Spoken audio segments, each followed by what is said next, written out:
మన తండ్రి అయిన దేవునికి మన ప్రభువును రక్షకుడైన యేసుక్రీస్తు ద్వారా స్తుతి ఘనత మహిమ ప్రభావం చెల్లిస్తూ ఈ సమయాన్ని మనమందరం కూడా దేవుని యొక్క వాక్యము చేత సద్వినము చేసుకునే ప్రయత్నాన్ని మనమందరం కూడా చేద్దాము. ప్రియులారా, మీరందరూ కూడా మీ కుటుంబ సమేతముగా వాక్యాన్ని వింటూ అనుసరిస్తూ వెంబడిస్తున్నటువంటి మీ యొక్క ప్రేమను బట్టి, మీ విలువైన సమయమును బట్టి దేవుడు మిమ్మల్ని స్థిరపరచి బలపరచి తన నడిపింపుతో మిమ్మల్ని ఆదరించునుగాక. మనం అంశంలోనికి ప్రవేశిద్దాము. తరచుగా మనము కొద్ది వారాల నుంచి సంఘం యొక్క క్షమాభివృద్ధి కొరకైనటువంటి పౌలు గారి యొక్క హెచ్చరిక మాటలు మనము చూస్తున్నాము. యేసు ప్రభు వారు సంఘానికి శిరస్సు అయి ఉన్నారు. మనమందరం కూడా సంఘములో అవయవములమై ఉన్నాము. అయితే మనకందరికీ ప్రతి అవయవము కూడా ఒక పని కలిగి ఉంది.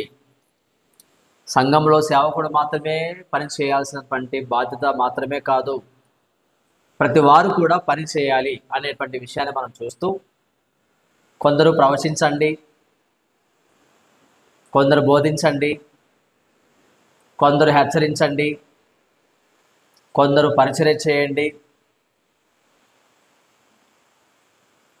కొందరు పంచిపెట్టండి, మరికొందరు కరుణించుడి అని చెప్పేసి పౌలు గారు మాట్లాడుతూ, ఇది ఒక్కొక్కరికి ఒక్కొక్క కృపావరము, వేరు యొక్క కృపావరము అని చెప్పేసి ఆయన బోధిస్తున్నట్లుగా మనము తేటగా సంగతుల్ని గ్రహిస్తున్నాం. సో ఇప్పుడు మనము చివరి అంశానికి మనం వచ్చాము. అందులో రోమపత్రిక 12వ అధ్యాయంలో ఒకసారి మనము 8వ వచనాన్ని మనం చదువుదాము. బోధించువాడైతే బోధించుటలోను, హెచ్చరించువాడైతే హెచ్చరించుటలోను పని కలిగి ఉందము. పంచిపెట్టువాడు శుద్ధ మనసుతోను, పై విచారణ చేయువాడు జాగ్రత్తతోను, కరుణించువాడు సంతోషముతోను పని జరిగింపవలెను. చివరిగా ఏంటంటే, కరుణించువాడు సంతోషముతో పని జరిగించవలెను అని చెప్తున్నాడు. సో మన అంశం ఏంటంటే, సంతోషముతో కరుణించుడి, సంతోషముతో కరుణించుడి. ఇవి కరుణ అనేటువంటి మాటకు పర్యాయ పదములుగా జాలి, దయ అని కూడా మనం చూస్తాము. సో కరుణించుట, దయ చూపించుట, జాలి పడుట, ఇవన్నీ కూడా పర్యాయ పదములుగా మనము గ్రంథములో అక్కడక్కడ మనము చూడగలం. ఎవరికి కరుణ అవసరము?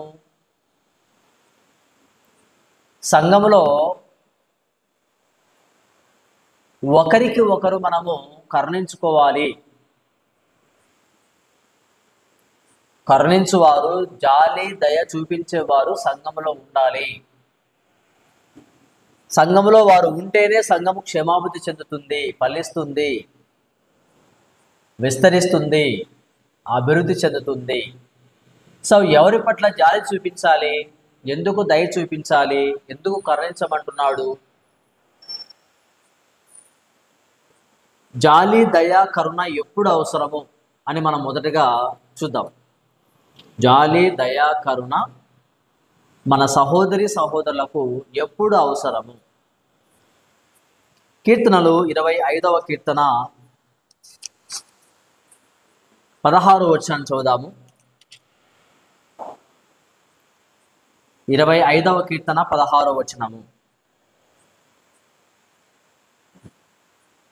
నేను ఏకాకిని, బాధపడు వాడను, నా వైపు తిరిగి నన్ను కరుణించుము. రైట్.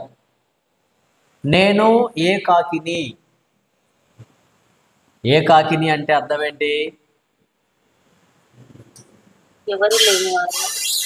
నేను ఒంటరి వాడను అని అర్థం. నేను ఒంటరి వాడను, నేను ఏకాకిని, బాధపడువాడను. ఎందుకు ఒంటరిగా ఉన్నాడు? బాధ ఉన్నప్పుడు ఎక్కువ మంది ఒంటరిగా ఉండడానికి ఇష్టపడతారు. ఎవరి దగ్గరికి వెళ్ళడానికి ఇష్టపడరు, ఎవరు దగ్గర తీసుకున్నా కూడా వెళ్ళడానికి ఆలోచన చేయరు. సో అప్పుడు ఎప్పుడు జాలి, దయ, కనికరం అవసరం అంటే ఎప్పుడైతే మనం బాధలో ఉన్నామో, ఎప్పుడైతే మనం ఒంటరిగా దుఃఖిస్తున్నామో, అప్పుడు సంఘము నుంచి జాలి చూపించేవారు ఉండాలి. సో ఇప్పుడు మనమే దీని యొక్క ఆలోచన ఏంటంటే, సంఘం ఒక నిర్ణయానికి రావాలండి. ఎవరు బోధించాలి, పరిచర్య ఎవరు చేయాలి, ఎవరు పంచిపెట్టాలి, ఎవరు ఎప్పుడు బోధించాలి, ఎవరు పై విచారణ చేయాలి, ఎవరు జాలి చూపించి దయ చూపించే స్వభావం సంఘంలో ఎక్కువగా ఎవరికి ఉంది, వారికి ఒక బాధ్యత అప్పగించాలి. సంఘంలో ఎవరైనా ఒంటరిగా ఉంటే, బాధలో ఉంటే, సమస్యలో ఉంటే, ఎవరి దగ్గరికి వెళ్ళలేకపోతూ ఉంటే, అప్పుడు ఏం చేయాలంటే సంఘంలో ఉన్నటువంటి మన సహోదరి సహోదరులు కొంతమంది వెళ్ళి ఏం చేయాలి, వారి పట్ల జాలి, దయ, ప్రేమ కలిగి ప్రవర్తించాలి. అలాంటి సందర్భంలో దేవుని తరపున వచ్చేటువంటి ఒక జాలి, దయ, కనికరం అనేది అవసరం. సో మనం ఒంటరిగా ఉన్నప్పుడు ఏ సహోదరి సహోదరికైనా సంఘమే గుర్తుకు రావాలి. నేను ఒంటరిగా ఉంటే నా సహోదరి సహోదరులు నా మీద జాలి చూపిస్తారు, దయ చూపిస్తారు అనేటువంటి భావన, ఆలోచన మన సహోదరి సహోదరులకు రావాలండి. కానీ ఇప్పుడు ఎలా ఉన్నానంటే, ఒంటరిగా ఉంటే చెడగొట్టే వాళ్ళు ఎక్కువ కదా, ఏకాకిగా ఉంటే ఎవరు దగ్గర తీసుకునేటువంటి వారు ఉండరు. అలా ఉంటే సంఘం ఎలా అభివృద్ధి అవుతుంది, ఎలా విస్తరిస్తుంది, ఎలా ఫలిస్తుంది, ఎలా మనము మాదిరికరముగా ఉండగలము? సో కాబట్టి ఇప్పుడు మనము సంగతిని కాస్త ఆలోచన చేసి, సంఘంలో ఎవరైనా బాధపడుతుంటే, ఇబ్బందుల్లో ఉంటే, కష్టాల్లో ఉంటే వారి పట్ల జాలి చూపించేవారు కొంతమంది ఉండాలి అని మనం 25వ కీర్తన ద్వారా మనం చూస్తున్నాము. కీర్తనలు 57వ కీర్తన మొదటి వచనం కూడా చదవండి. కీర్తనలు 57వ కీర్తన మొదటి వచనము. నన్ను కరుణింపుము దేవా, నన్ను కరుణింపుము. నేను నీ శరణ చొచ్చి ఉన్నాను. ఈ ఆపదలు తొలగిపోవు వరకు నీ రెక్కల నీడను శరణ జొచ్చి ఉన్నాను. నన్ను కరుణించుము. ఎప్పుడు? ఈ ఆపదలు తొలగిపోవు వరకు. ఆ మాట గమనించండి. ఎవరైనా ఆపదలలో ఉంటే ఆపద తొలగిపోయేంత వరకు సంఘము వారి పక్షమున జాలి, దయ, కనికరం చూపించాలి.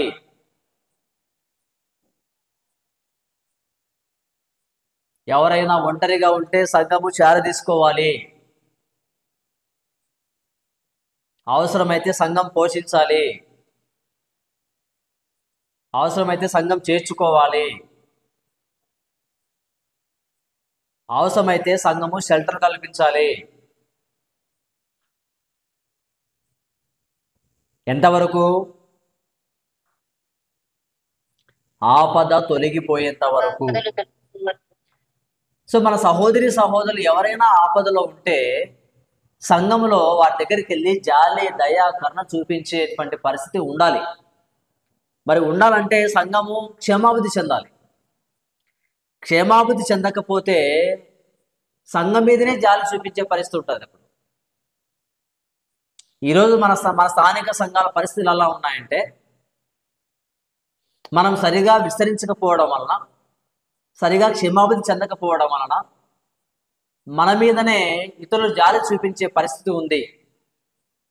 దాని గురించి మనము సిగ్గుపడట్లేదు, దాని గురించి మనము ఆలోచించట్లేదు, దాని గురించి మనము బాధ్యత తీసుకోవడం లేదు.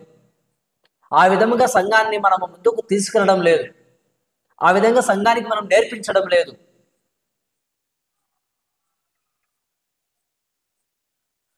సో అట్టి పరిస్థితుల్లో నుంచి బాగా గమనించారా, మనం వ్యక్తి మీద జాలి పడాలనుకుంటున్నాం కానీ వ్యక్తి సంఘం మీద జాలి పడే పరిస్థితుల్లో మనం ఉన్నాం. ఇలా ఉంటే, ఇలా ఒంటరిగా ఉన్నవారు, ఇలా ఆపదలో ఉన్న వారికి మనం జాలి దయ చూపించలేం. దానివల్ల సంఘం నష్టపోతుంది.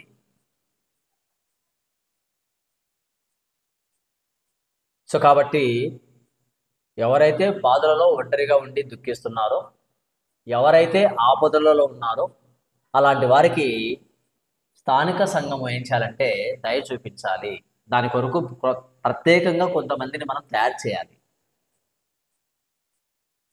అందరూ ఒకేలాగా ఉంటారు కదా. ఒకరికి బోధించే సామర్థ్యం ఉంటుంది, ఒకరికి పాడే సామర్థ్యం ఉంటుంది, ఒకరికి పరిచయం చేసే సామర్థ్యం ఉంటుంది, ఒకరికి పంచిపెట్టే సామర్థ్యం ఉంటుంది, అలాగే ఇక్కడ ఒకరికి కరుణించే సామర్థ్యం ఉంటుంది. అలాంటి వారిని మనం గుర్తించి వారికి బోధించి నేర్పించి వారికి పని అప్పగించాలి. సంఘంలో ఎవరైనా ఉంటే మీరు జాలి దయ కరుణ చూపించండి. ఎలాంటి వారికి అంటే ఇదిగో ఇలాంటి వారికి. తర్వాత చూడండి, కీర్తనలు 39వ కీర్తన 31వ కీర్తన 9వ వచనం. కీర్తనలు 31వ కీర్తన 9వ వచనం. యెహోవా, నేను ఇరుకున పడి ఉన్నాను, నన్ను కరుణింపుము. విచారము వలన నా కన్ను క్షీణించుచున్నది, నా ప్రాణము నా దేహము క్షీణించుచున్నవి. ఏ సమయంలో నన్ను కరుణించుము? ఏ సమయంలో? నేను ఇరుకున పడి ఉన్నాను, విచారము వలన నా కన్ను నా దేహము క్షీణిస్తూ ఉంది. ఇలాంటి సమయంలో నా మీద జాలి దయ చూపించేవారు కావాలి.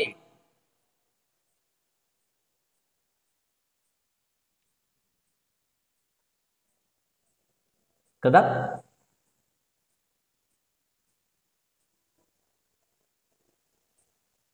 ఎవరైతే ఇరుకులో పడ్డారు,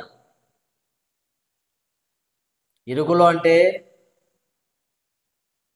కష్ట సమయము, ఇబ్బంది సమయము, దాని వలన వారు తమ దేహాన్ని, తమ కన్నులను దుఃఖం వలన, విచారం వలన, చింత వలన క్షీణించిపోతున్నారు. అలాంటి వారికి సంఘము ద్వారా దొరికేటువంటి దయ కావాలి.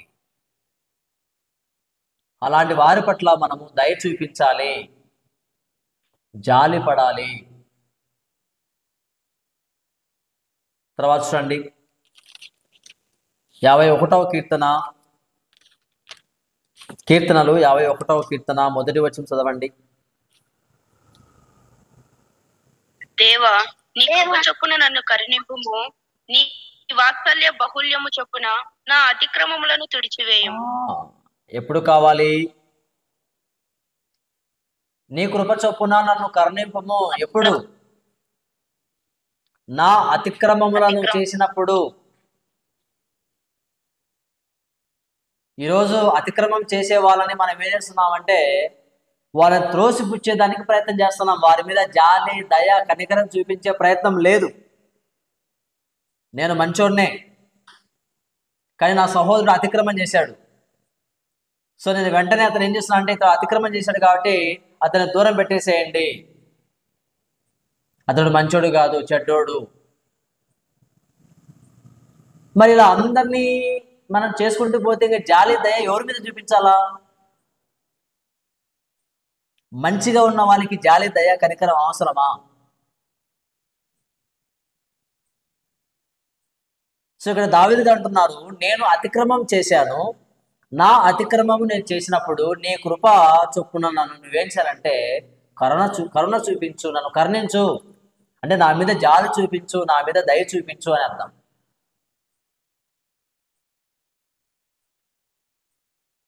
కదా. సో అప్పుడు సంఘంలో బాధపడే వాళ్ళు ఉన్నారు, దుఃఖించే వాళ్ళు ఉన్నారు, ఆపదలో ఉన్నవారు ఉన్నారు, ఈ విధముగా అతిక్రమం చేసేవారు ఉన్నారు. వారి పట్ల హెచ్చరించే వాళ్ళతో పాటుగా జాలి చూపించేవారు, అంటే ఒకవైపు హెచ్చరించే వారు ఉన్నారు, ఒకవైపు జాలి చూపించేవారు కూడా ఉండాలి. నేను హెచ్చరిస్తాను, ఇంకో సహోదరుడు వెళ్ళి అతని మీద జాలి చూపించాలి. అవునమ్మా, నువ్వు ఈ అతిక్రమం చేయకుండా ఉంటే నీకు పరిస్థితి వచ్చేది కాదు కదా, అయినా పర్వాలేదు, మేమున్నాం, దగ్గర తీసుకుంటాం, నీకు సహకారులుగా ఉంటాం. అలా మంచి మనసు కలిగి మనం ప్రవర్తించాలి సంఘంలో. సంఘం అంటే అదే అండి. 41వ కీర్తన చూడండి. కీర్తనలు 41వ కీర్తన 4వ వచనం. యెహోవా, నీ దృష్టి ఎదుట నేను పాపము చేసి ఉన్నాను. చదవండి. నన్ను కరుణింపుము, నా ప్రాణమును స్వస్థపరచుము అని మనవి చేసి ఉన్నాను. రైట్. ఎప్పుడు నన్ను కరుణింపు అంటున్నాడు? సందర్భం చూడండి. పాపము చేసినప్పుడు. మరి మన సహోదరులు పాపం చేస్తే మనము వాళ్ళకు కొన్ని బిరుదులు పెట్టేస్తున్నాం కదా. అబద్ధికుడని, మోసగాడని, కుట్ర చేస్తాడని, నింద వేస్తాడని కదా, కోపిష్టని, ఇంకా ఏదో అదని ఇదని కదా. సో ఇప్పుడు గమనించండి. కాబట్టే పౌలు గారు గమనించి సంఘంలో ఎవరైనా పొరపాటుగా తెలుసో తెలియకో బాధలో ఉన్నా, దుఃఖంలో ఉన్నా, ఆపదలో ఉన్నా, ఒంటరిగా ఉన్నా, అతిక్రమం చేసినా, పాపం చేసినా వారి మీద ఎవరు ఉండాలి? బోధించేవారు ఉండాలి, వారికి హెచ్చరించే వాళ్ళు ఉండాలి. అలాగే వారి మీద ప్రత్యేకంగా జాలి, దయ, కనికరం చూపించి వారు తప్పిపోకుండా, పడిపోకుండా వారిని తిరిగి కాపాడేటువంటి వారు కూడా ఉండాలి. ఒకసారి దేవుని జ్ఞాపం చేసుకోనండి. ఎఫెసీ పత్రిక 2వ అధ్యాయంలో మనం చూసినప్పుడు, ఎఫెసీ పత్రిక 2వ అధ్యాయము 4, 5 వచనాలు కలిసి ఉన్నాయి. వాటి కోసం మనం చూద్దాం. అయినను దేవుడు కరుణా సంపన్నుడై ఉండి మనము మన అపరాధముల చేత చచ్చిన వారమై ఉండినప్పుడు సతైతము మన ఎడల చూపిన తన మహాప్రేమ చేత మనలను క్రీస్తుతో కూడా బ్రతికించెను. కృప చేత మీరు రక్షింపబడి ఉన్నారు. గమనించారా? ఇక్కడ సైతము అనే మాట గమనించండి. అటు ఇటు ఉన్నటువంటి మాటల్ని కలిపి చెప్తా ఉంది. సైతము అంటే ఇటువైపు రక్షణ ఉంది, అటువైపు చచ్చిపోయినాము, మధ్యలో ఏముంది?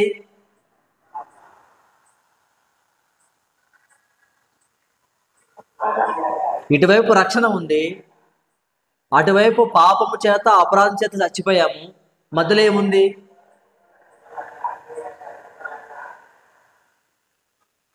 మధ్యలో ఏముందంటే ఏం చెప్పడం లేదు. ఇటువైపు రక్షణ ఉంది, అటువైపు పాపము, అపరాధం ఉంది, మధ్యలో దేవుని కరుణ ఉంది, దేవుని జాలి ఉంది, దేవుని దయ ఉంది. మధ్యలో ఏముందంటే ఆలోచిస్తున్నారు మీరు. ఏముంటది మధ్యలో? ఇంకా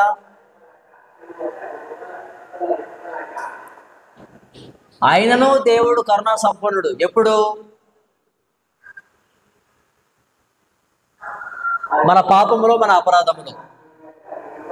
ఎందుకు ఆ జాలి, దయ, కనికరము? రక్షణలోనికి నడిపించడానికి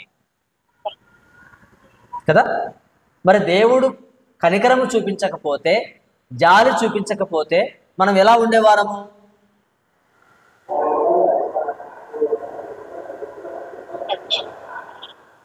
దేవుడు జాలి, దయ, కనికరము చూపించకపోతే మనం ఎలా ఉండేవారము?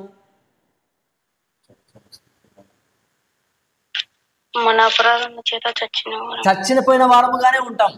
అలాగే పాపములోనే ఉంటాం, అలాగే అపరాధులుగానే ఉంటాం. అలా ఉండకుండా ఉండాలంటే ఏం కావాలి?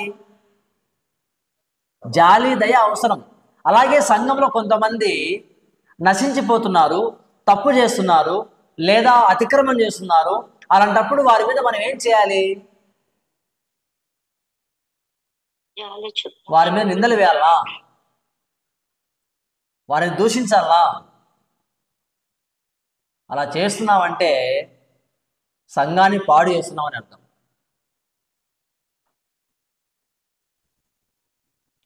సో అలాంటి వారి మీద మనం ఏం చేయాలంటే జాలి, దయ చూపించాలి. కొరింథీ పత్రిక చూడండి. కొరంతి 2వ పత్రిక వాక్యాన్ని బాగా వెంబడించండి, అడిగే ప్రశ్నకు స్పందించండి. కొరంతి 2వ పత్రిక 4వ అధ్యాయము మొదటి వచనం చదవండి. కాబట్టి ఈ పరిచర్య పొందినందున కరుణింపబడిన వారమై అధైర్యపడము. ఈ పరిచయం పొందడానికి మేము ఏం చేయబడ్డాము?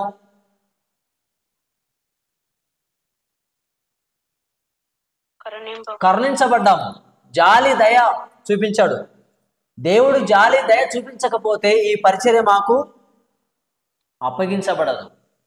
ఎందుకంటే ఒకవైపు పరిచర్య, మరొక వైపు పౌలు గారి యొక్క స్థితి. పౌలు గారి స్థితి అంటే ఏంటి?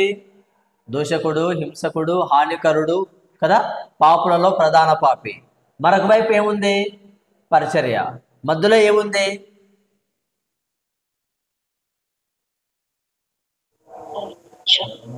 మధ్యలో ఏముంది?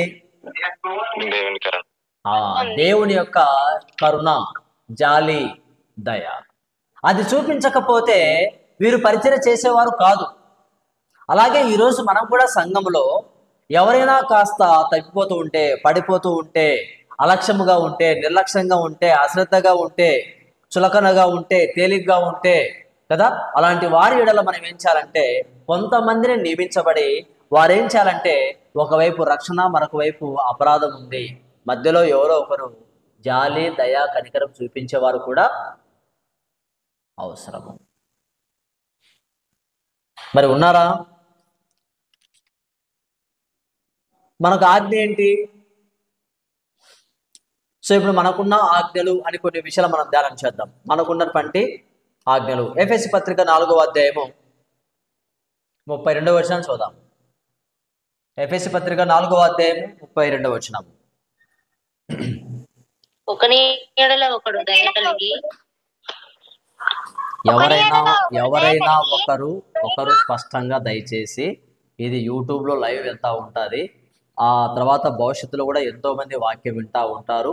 ఇది రెగ్యులర్గా అలాగే ఉండిపోతుంది. కాబట్టి క్రమశిక్షణగా ఒకరు ప్రారంభిస్తే ఇంకొక వారు డైరెక్ట్గా ఆఫ్ చేసి సైలెంట్గా వినండి ప్లీజ్. ఇది కంటిన్యూగా చెప్తూనే ఉన్నాం, మీరు కంటిన్యూగా డిస్టర్బ్ చేస్తూనే ఉన్నారు. ఎఫెసీ పత్రిక 4వ అధ్యాయము 32వ వచనము.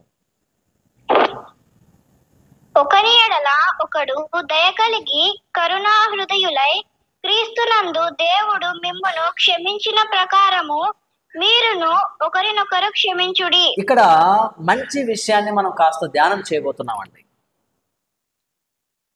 చాలా మంచి విషయం ఉంది ఇక్కడ.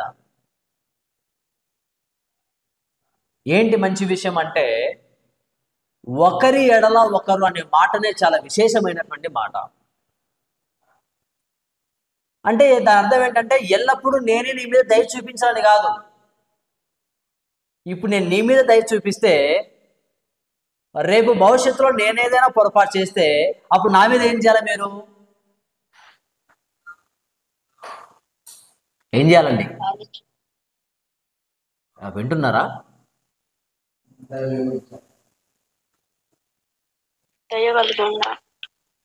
అవునండి, చెప్పిన వారు చెప్తున్నారు. మిగతా వాళ్ళంతా దాదాపుగా ఫ్యామిలీస్తో కలిపి 30 మంది వాక్యం వింటున్నారు. మిగతా వాళ్ళందరూ ఊరికే మొబైల్ పక్కన పెట్టి వింటున్నారేమో. మరి ఊరికి ఆన్ చేసి పెట్టారా? ఇప్పుడు నువ్వు తప్పు చేస్తే నేను నీ మీద దయ చూపించా. రేపు భవిష్యత్తులో నేను తప్పు చేస్తే నువ్వేం చేయాలి? దయ చూపించాలి. దాని అర్థం అదే అండి. అంటే దాని అర్థం ఏంటంటే, ఎప్పుడు నేనే దయ చూపిస్తా, నాకెవరు దయ చూపించాలనేది కాదండి. ఒకరి ఎడల ఒకరు అంటే దయా, కనికరము, జాలి అనేది అందరికీ అవసరము అనే మాట గుర్తుపెట్టుకోండి. అందరికీ కావాలి. ఇప్పుడు నేను ఒంటరిగా ఉన్నా, రేపు నువ్వు ఒంటరిగా ఉంటావు. ఇప్పుడు నేను ఆపదలో ఉన్నా, రేపు నీవు ఆపదలో ఉంటావు. ఇప్పుడు నేను అపరాధం చేస్తున్నా, రేపు నువ్వు అపరాధం చేస్తావు. అప్పుడు మనం ఏం చేయాలి? నా పట్ల నీవు, నీ పట్ల నేను. ఇప్పుడు నేను నీ మీద దయ చూపించాలి, రేపు భవిష్యత్తులో నీవు నా మీద దయ. మనం అట్లా కాదండి. ఇప్పుడు నేను నీ మీద కక్ష తీసుకుంటా, రేపు భవిష్యత్తులో నువ్వు నా మీద కక్ష తీసుకుంటావు. ఇది మన పరిస్థితి. రివెంజ్, కక్షకు కక్ష. ఏదో ధర్మశాస్త్రంలో ఉన్నట్టుగా కదా, కంటికి కన్ను, పంటికి పన్ను, చెంపకు చెంప, దెబ్బకు దెబ్బ. ఇది నేటి క్రైస్తవుల యొక్క పరిస్థితి. ఏంటండి? పైకి మాత్రం మేము క్రీస్తు వారము అని కదా. మరి ఏది జాలి, ఏది దయ, ఏది? అందుకే ఇక్కడ ఆజ్ఞ ఏంటి? ఒకని ఎడల ఒకడు కరుణా హృదయులై. ఎఫెసీ పత్రిక నేను ఎందుకు చదివించానంటే, దేవుడు ఎలా కరుణా సంపన్నుడై ఉన్నాడో ప్రతి క్రైస్తవుల్లో కూడా కరుణా హృదయం కలిగి ఉండాలి అనేది పాయింట్. దేవుడేమో కరుణా సంపన్నుడు, మనమేమో కరుణా హృదయం. కరుణామయుడు అంటే క్రీస్తుప్రభు ఒక్కడే కాదు, ప్రతి క్రైస్తవుడు కరుణా హృదయుడే. ఆ మాట గుర్తుపెట్టుకోండి. ప్రతి క్రైస్తవుడు కరుణా హృదయుడే. ఇది మనకున్న ఆజ్ఞ. సో అప్పుడు ఏం చేయాలంటే, ఒకరి పట్ల ఒకరికి దయ ఉండాలి, ఒకరి పట్ల ఒకరు మనం జాలి కలిగి ఉండాలి. ఇది దేవుడు మనకిస్తున్నటువంటి ఆజ్ఞ. పేతురు మొదటి పత్రిక 3వ అధ్యాయం చూడండి.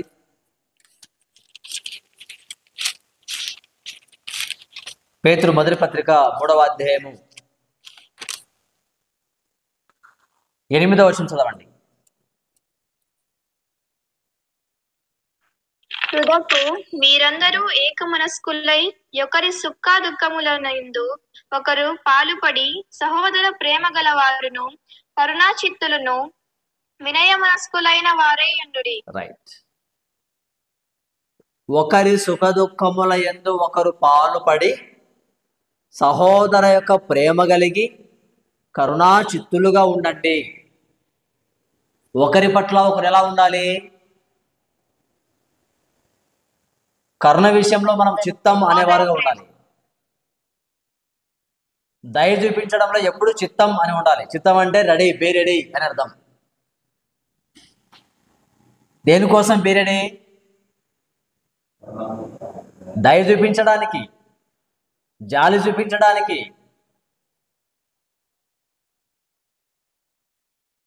కదా, గొడవలు పడ్డానికి కాదండి. ఎప్పుడెప్పుడు దొరుకుతారా, ఎక్కడ మాట మిస్టేక్ అవుతుందా, ఏ మాట పట్టుకొని దాన్ని మనం అతన్ని బ్లేమ్ చేయాలా, ఏ ఒక చిన్న పొరపాటు పట్టుకొని అతను అబద్ధికుని చేయాలా అని కాదు మన పని.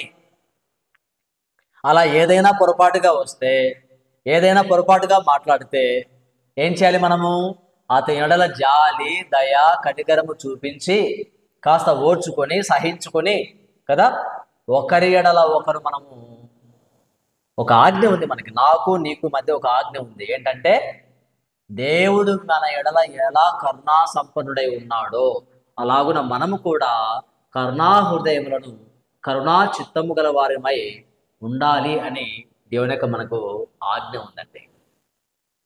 అందుకే కొలసి పత్రిక 3వ అధ్యాయము 12వ వచనం చదవండి. ఆజ్ఞ కొలసి పత్రిక 3:12. కాగా దేవుని చేత ఏర్పరచబడిన వారును పరిశుద్ధులను ప్రియులనైన వారికి తగినట్లు మీరు జాలిగల మనస్సును, దయాళుత్వమును, వినయమును, సాత్వికమును, దీర్ఘశాంతమును ధరించుకొనుడి. అందులో మొట్టమొదటి గమనించండి, ఏంటి? జాలిగల మనస్సు ధరించుకొనుడి. ఎవరు ధరించుకుంటారు ఇది? ఏర్పరచబడిన వారు, పరిశుద్ధులు. బాగా గుర్తుపెట్టుకోండి. ఇది అందరికీ ఉండదు స్వభావం. జాలి, దయ, కనికరం అనేది అందరికీ ఉండదు. ఎవరికి ఉంటుంది? ఎవరైతే ఏర్పాటు చేయబడ్డారో, ఎవరైతే పరిశుద్ధులుగా ఉన్నారో, ఎవరైతే దేవునికి సంఘంలో ఉన్న వారికి ప్రియులుగా ఉన్నారో, వారిలో మొట్టమొదటిగా ధరించుకునే స్వభావం ఏంటంటే జాలి గల మనస్సు. సో అందుకే పౌలు గారు అంటున్నారు, మీరేం చేయాలంటే సంతోషముతో జాలి చూపించండి. ఇది ఒక పనిగా భావించండి. ఏ విధంగా సువార్త పని అని మనం చెప్పుకుంటున్నామో, జాలి, దయ చూపించడం కూడా ఒక పని అనేది మనకు అర్థం కావాలండి. చాలామందికి సేవ మాత్రమే పని అనుకుంటున్నారు. పరిచర్య చేయడము, హెచ్చరించడము, పంచిపెట్టడము కదా, ఇదంతా పని కాదనుకుంటున్నారండి. ఇదంతా పని. ఎంత చక్కగా చెప్పారు చూడండి పౌలు గారు. ధరించుకోండి. ఏం ధరించుకోవాలి? జాలి గల మనస్సు. పేతురు పత్రికలు అన్నాడు అమర్చుకొనుడి అని చెప్పాడు. చదవండి పేతురు 2వ పత్రిక 1వ అధ్యాయము. పేతురు 2వ పత్రిక 1వ అధ్యాయము 7-8 వచ్చాలు చదవండి. 7-8. భక్తి యందు సహోదర ప్రేమ యందు దయను అమర్చుకునుడి. 8వ వచనం. ఇవి మీకు కలిగి విస్తరించిన ఎడల అవి మన ప్రభు అయిన యేసు క్రీస్తును గూర్చిన అనుభవ జ్ఞాన విషయములో మిమ్మును సోమరులైన నిష్ఫలులైనను కాకుండా చేయును. అమర్చుకొనుడి. ఇక్కడేమో 9 విషయాలు చెప్పి లాస్ట్లో దయ చెప్పాడు. కొలసి పత్రికలేమో మొదట్లో దయ చెప్పాడు. అంటే ఫస్ట్లోనైనా లాస్ట్లోనైనా ఏముండాలి? దయా. దయా.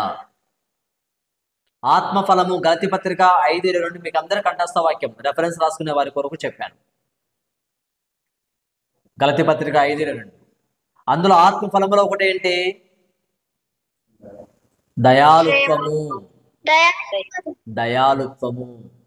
అమర్చుకోండి, ధరించుకోండి. ఎందుకో కారణం చెప్పాడు 8వ వచనంలో. కారణం ఏంటి అంటే మిమ్మల్ని అనుభవం కలిగిన వారుగా చేస్తుంది.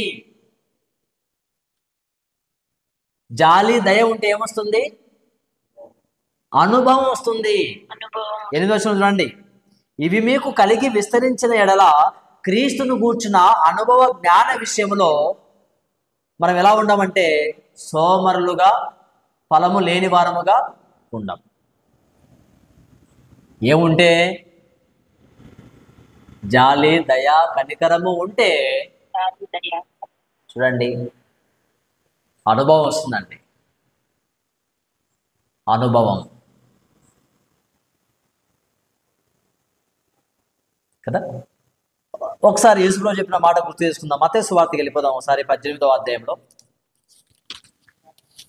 మత్తయి సువార్త 18వ అధ్యాయము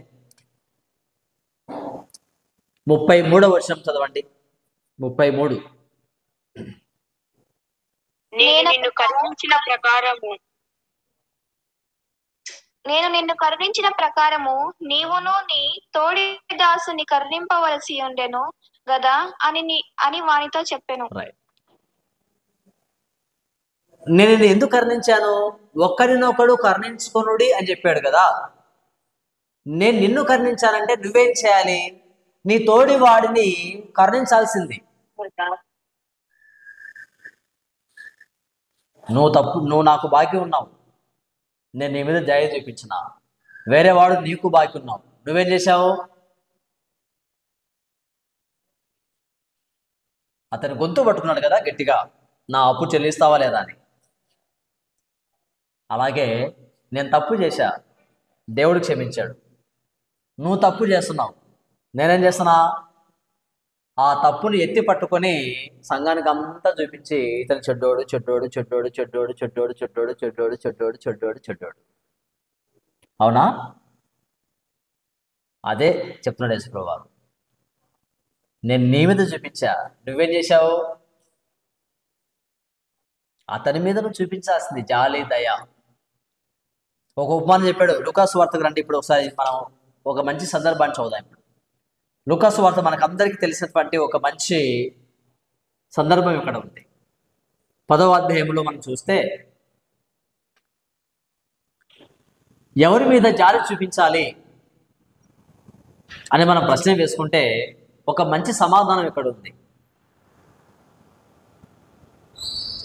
కదా. ఒక మంచి సమాధానం ఉంది ఇక్కడ. ఎవరి మీద జాలి చూపించాలి చదవండి ఒకసారి. 10వ అధ్యాయము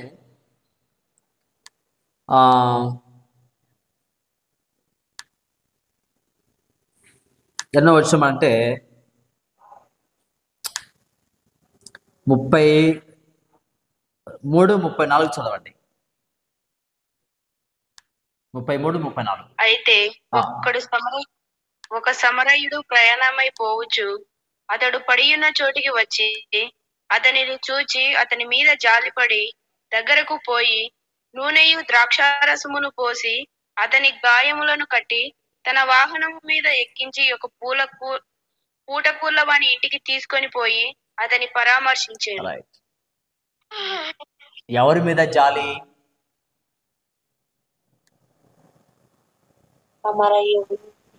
ఎవరి మీద అంటే ఎవరైనా కావచ్చండి,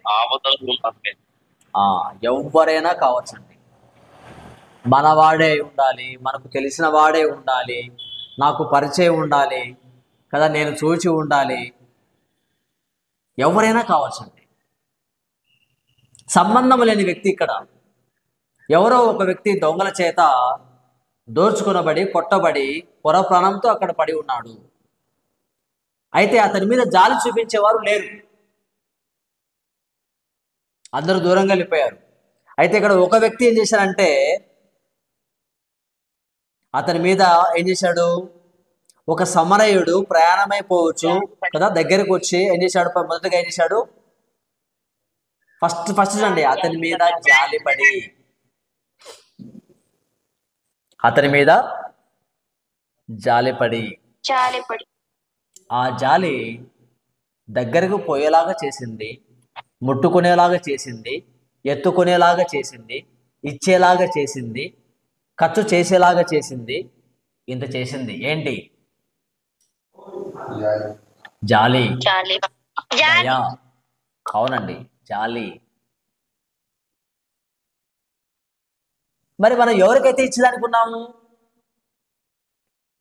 నాకు ఇవ్వకుండా వేరే వాళ్ళకి ఇస్తే నాకు నొప్పి, ఏం నాకే లేదే, ఏం నాకు చేయొచ్చు కదా, మేము లేమా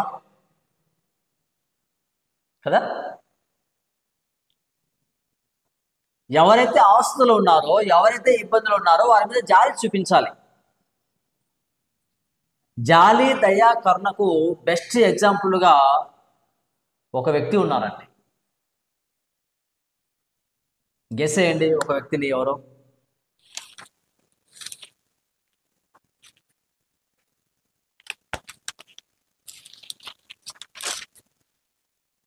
యాకోబు పత్రిక 5వ అధ్యాయానికి రండి.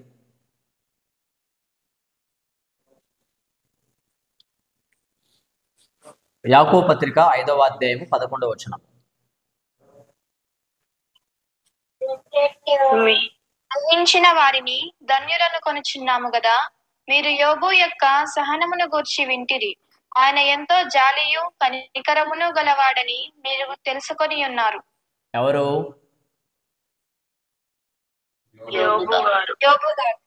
యోబు గారు. మంచి ఉదాహరణగా ఆయన ఉన్నారు మనకి. ఏంటి ఆయన చూపించిన జాలి, దయ ఏంటి, కనికరము?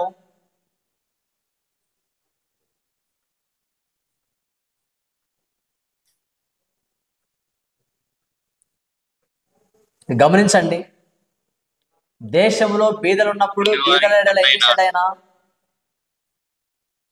దేశంలో ఉన్నటువంటి బీదలకు సహాయం చేశాడు, కుంటివారికి సహాయం చేశాడు, గుడ్డివారికి సహాయం చేశాడు, విధవరాండ్రికి సహాయం చేశాడు, బీదలకి సహాయం చేశాడు, తండ్రి లేని వారికి తల్లి లేని వారికి సహాయం చేశాడు, యవనస్తులకి సహాయం చేశాడు, వృద్ధులకి సహాయం చేశాడు.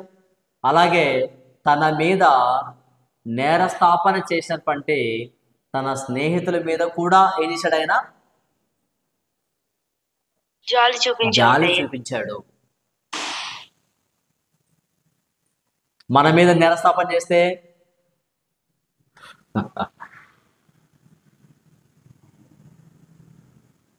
కదా, అది వాళ్ళకి ఎలా అందాలనో, మన మనసులో ఉన్న భావన ఎలా అందనో అలా చేరేలాగా చేసేస్తాం ఏదో ఒక రకంగా.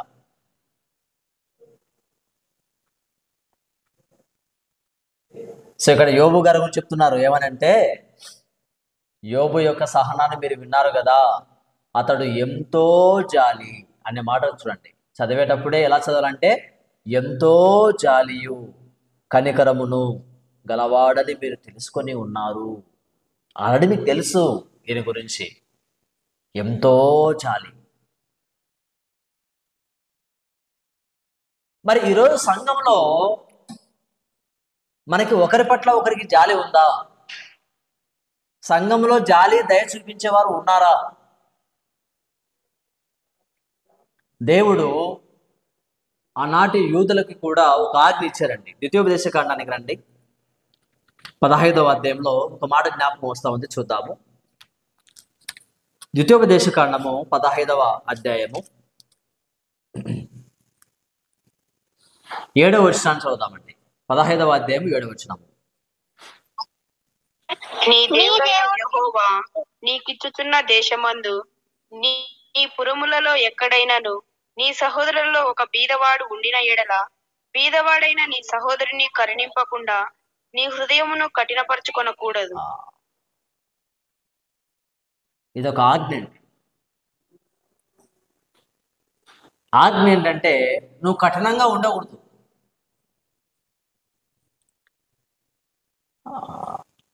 యూదులకు ఉండేటువంటి ఒక అలవాటు, నువ్వు కఠినంగా ఉండొద్దంటే వాళ్ళు ఏం చేస్తారు?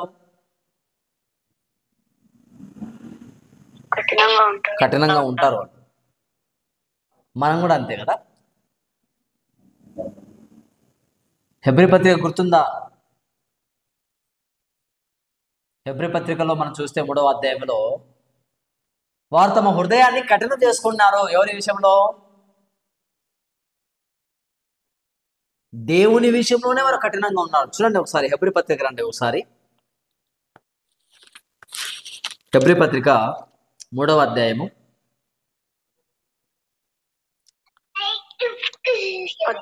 3వ అధ్యాయము 8వ వచనము.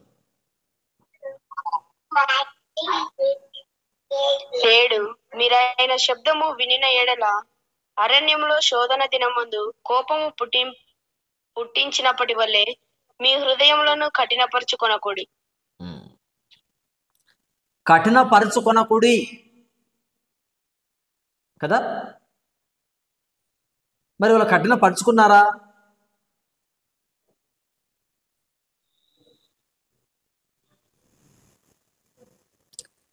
పదమూడు 15 వచనాలు కలిసి ఉన్న చదవండి. నేడు ఆయన శబ్దము వినిన ఎడల కోపం పుట్టించినప్పటి వల్లే మీ హృదయములను కఠినపరచుకొనకూడని ఆయన చెప్పాను గనుక పాపము వలన కలుగు భ్రమ చేత మీలో ఎవడునూ కఠినపరచబడకుండునట్లు నేడు అనబడు సమయం ఉండగానే ప్రతి దినమును ఒకనినొకడు బుద్ధి చెప్పుకొనుడి. ఏలయనగా మొదటి నుండి మనకున్న దృఢ విశ్వాసము అంత మట్టుకు గట్టిగా చేపట్టిన ఎడలనే క్రీస్తులో పాలివారమై ఉందుము. కఠినపరచుకోకుండా ఉండండి. కఠినపరచుకోకుండా ఉంటే మీరు వాగ్దానం చేయబడిన దేశాన్ని స్వతంత్రించుకుంటారు అని చెప్పారు. మరి వాళ్ళు ఆ దేశాన్ని స్వతంత్రించుకున్నారా? విశ్రాంతిలో ప్రవేశించారా? 19వ చూడండి, 19. కాగా అవిశ్వాసము చేతనే వారు ప్రవేశింపలేకపోయిరని గ్రహించుచున్నాము. ఇక్కడ కొన్ని మాట మనం గమనిస్తే 9వ వచనంలో వాళ్ళు శోధించారు, 10వ వచనంలో తప్పిపోచున్నారు, 12వ వచనంలో విడిచిపెట్టారు, 17వ వచనంలో పాపము చేశారు, 18వ వచనంలో అవిధేయులైనారు, 19వ వచనంలో అవిశ్వాసులుగా ఉన్నారు. లాస్ట్కి ఏమైపోయారు? ప్రవేశించలేకపోయారు. ఎక్కడ? కనాన్ దేశంలో. కనాన్ దేశానికి ప్రవేశించకపోవడానికి కారణాలు చెప్పాడు. ఇక్కడ శోధించారు, తప్పిపోయారు, విడిచిపెట్టారు, పాపం చేశారు, అవిధేయత చూపించారు, అవిశ్వాసంతో ఉన్నారు, కాబట్టి వారు ప్రవేశించలేకపోయారు అని చెప్పాడు. సో అలాగే అంటే నేనేం చెప్పాలనుకున్నా అంటే వారు దేవుని విషయంలోనే కఠినంగా ఉన్నారు. ఇక సహోదరి విషయంలో ప్రేమగా ఉంటారా, జాలిగా ఉంటారా, దయగా ఉంటారా? మీకు అర్థం కావడానికి ఒక సందర్భం చెప్తాను నేను ఇప్పుడు. మీకు నాబోతు అనేటువంటి ఒక ఆయన గుర్తున్నాడా? నాబోతు రాజుల గ్రంథంలో గుర్తుకొస్తారు. ఉన్నాడు అహాబు కాలంలో. ఆహాబు కాలంలో నాబోతు అనేటువంటి ఒక ఆయన ఉన్నాడు. ఆయనకు ఒక చిన్న ద్రాక్ష తోట ఉంది. రాజుకి ఎంత ఉంటుంది? ఒక రాజుకు ఎంత ఉంటుంది సంపద? కావలసినంత విస్తారంగా, చాలా. అయితే ఈ రాజుకి అతని యొక్క పొలం మీద కన్నుబడింది. అతను వెళ్ళి చెప్పుకుంటున్నాడు, అయ్యా నాకున్నటువంటి ఏకైక నా పితరుల యొక్క స్వాస్థ్యం ఇదే, ఆజ్ఞానుసారంగా చూసుకున్నా కూడా నేను ఇది అమ్మడానికి వీల్లేదు, కాబట్టి దయచేసి నా మీద జాలి చూపించండి అయ్యా, దయ చూపించండి అయ్యా అన్నాడు. మరి ఆ ధనవంతుడు ఈ పేదవాని మీద జాలి చూపించాడా? చూపించలేదు. ఆజ్ఞ ఏంటి? మీలో బీదలుంటే పేదవారు ఉంటే వారి మీద మీరు జాలి చూపించండి, దయ చూపించండి అన్నాడు కదా. అప్పుడు ఈ రాజు ఏం చేయాలంటే, అయ్యో నాకు ఎంతో పొలం ఉంది, ఎంతో అనుభవిస్తున్నా నేను కదా, ఇలాంటి పొలాలు నాకు కావాలంటే నేను ఎక్కడైనా తీసుకోవచ్చు అనుకోవచ్చు. కానీ అతను ఏం చేశాడు?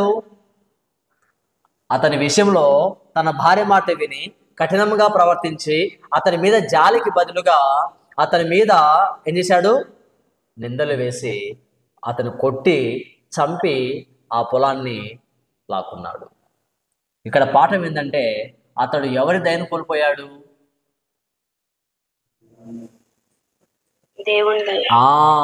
నాబోతు మీద దయ చూపించిందంటే దేవుని దయ ఇతని మీదకి వచ్చేది. ఈరోజు నేను కూడా నా సహోదరులు ఏదైనా పొరపాటు చేస్తే, తప్పిదం చేస్తే, నేను దయ చూపించకపోతే, జాలి చూపించకపోతే, నేను నా దేవుని దయ, నా దేవుని జాలి, నా దేవుని యొక్క కనికరాన్ని కోల్పోతున్నాను అన్న విషయం గ్రహించాలి. సో కాబట్టి నేను నా దేవుని దయ కోసమైనా నేనేం చేయాలి? ఇతరుల పట్ల జాలిగా, దయగా, కనికరముగా ఉండాలి. బాగా గమనించండి, మనము మన పిల్లల మీదనే, మన భర్తల మీదనే, మన భార్యల మీదనే, మన ఇరుగు పొరుగు వారి మీదనే దయ చూపించాం. సంఘంలో ఎవరో ఎక్కడో సంబంధమే ఉండదు, వాళ్ళ మీద దయ చూపించాలంటే కష్టమా సులభమా?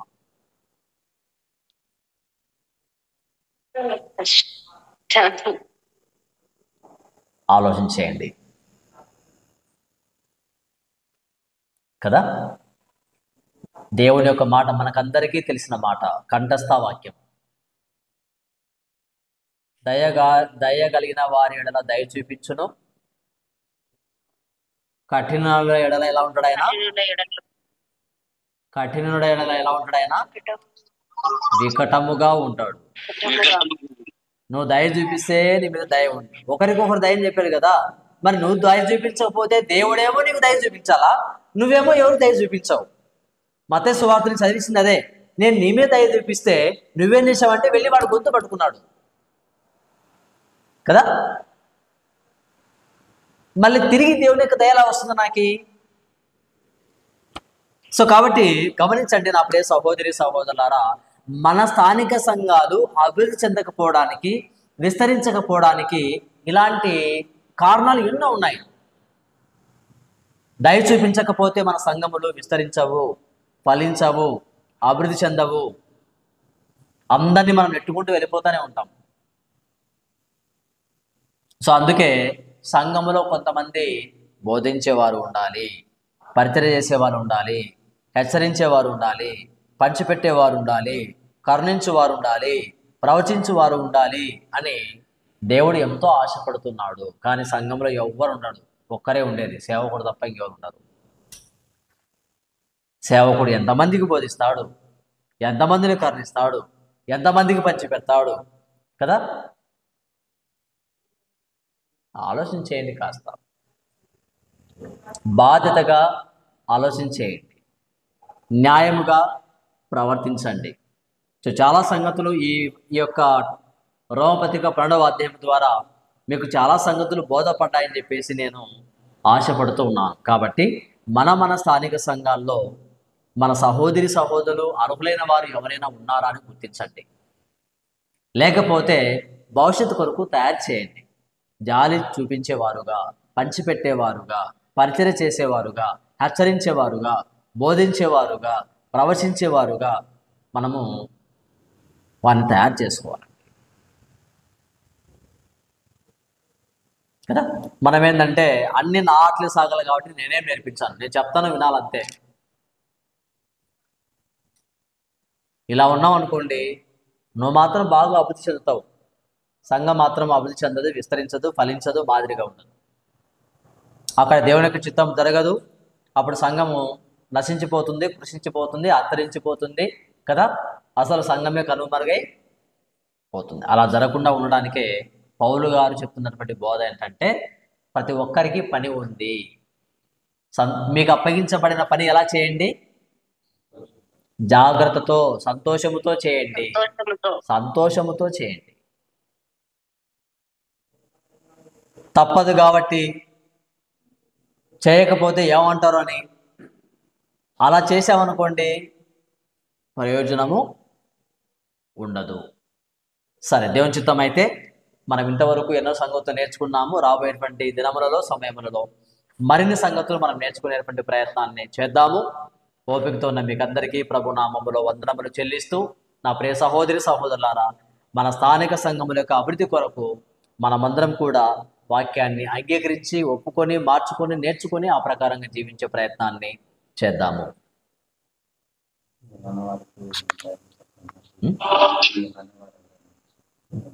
ఏమని?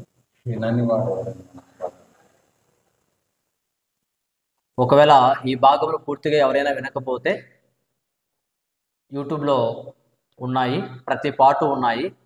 సో వాటిని నెమ్మదిగా వినవచ్చు, ప్రతి విషయాన్ని మీరు నేర్చుకోవచ్చు.